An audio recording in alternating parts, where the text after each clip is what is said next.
Hello, my name is Kirk. I am talking to you about ergogenic aids, caffeine in particular. A lot of people are asking about benefits, disadvantages. Well, I'll tell you a little bit about it today. Some benefits of caffeine when taken by athletes. It does improve endurance capacity after ingesting caffeine of a dose about 3 to 9 milligrams per kilogram of body weight, and this is before or during that event.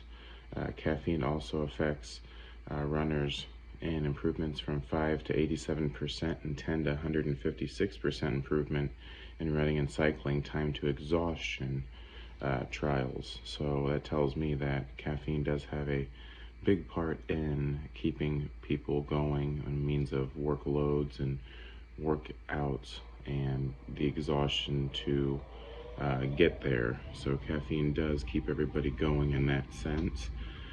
A theory also explained that caffeine improved performances by inhibiting the adenosine receptors and reduction in muscle pain and rate of perceived exertion. So caffeine does inhibit that a little bit, so that makes working out a little bit easier, a little bit less painful. It does say something about having delayed onset muscle soreness or DOMS. That does happen when you do take an ergogenic aid like caffeine, when it does inhibit the adenosine receptors. So that is some benefits. Some disadvantages, some side effects, there are quite a few of them. When taking in high doses or beyond the recommended amount, there can be signs of GI distress, headaches, tachycardia, which is the higher heart rate, restlessness, irritability, tremors, elevated blood pressure, psychomotor agitation, so it looks like tremors, and premature left ventricular contractions. So a little bit, and if no one's familiar with this, for the background here, whenever you have premature contractions with the heart, that is one part of your heart that is contracting before it is supposed to. So that might make you feel a little short of breath. It might make you feel irritable. It might even make you feel uncomfortable.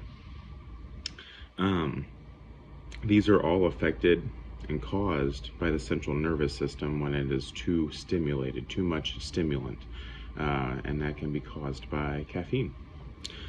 Extremely high intakes of caffeine have been associated with peptic ulcers, seizures, comas, and even death if taken in very high doses, and this is beyond 3 to 9 milligrams per kilogram of body weight. So you're probably asking yourself what types of athletes can benefit from this. Well, really any athlete can benefit from this.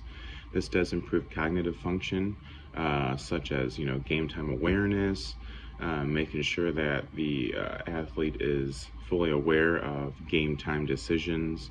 It does improve motor and cognitive performance, and this is when ingesting 5 to 6 milligrams per kilogram of body weight before or during that event. Unfortunately, the NCAA has it listed as banned.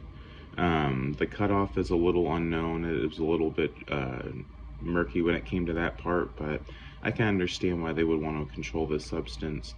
When ingested by high doses, when you're not supposed to be doing, like I said, there are side effects to it, and there can be even fatal side effects to it, which is not good. I understand athletes. I was an athlete once, and we all want that edge when it comes to game time and gameplay.